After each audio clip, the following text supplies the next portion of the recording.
Mebusem tinkron. Nyansa esine dan. Wasene na dumunso. Wakum ne mwa. Wafra ne nsa. Na wasiesie ne pronso. Wasma ne maawa. Okotiam kromu sronsro me aso se. Die oya atete kwa mane ha.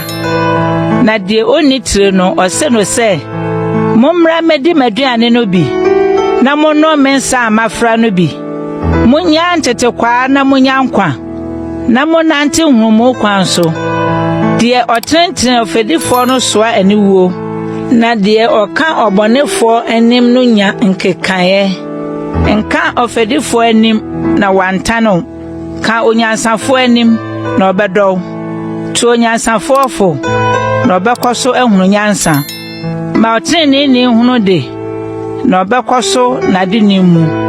Nyansa mfiti ase na Awurade suro. Na okronkron ne no honim de ene hunumu. Na me na wona de bedoso. Na wode nkwan fie beka wo ho. Se wo hunu nyansa wo hunu fa. Na se wodi fe wa wo nkon na wo besoa. Oba kwase ye okasafo ti bonkoso a onim hwee. Otena ne fie aboboa no. Kromu sronsron ho adwaso. Se orefre wona woresene okwan so. Wonam wonkwa moye so tii no se. De waya atete kwa mane ha. E de woni trenso ose no se. Nsu a wo wia ye fremfrem na ahuntabia ne ye de. Nso onim se nsamanfo wo ho. Asamando abunumu na wona a wahia won no wo.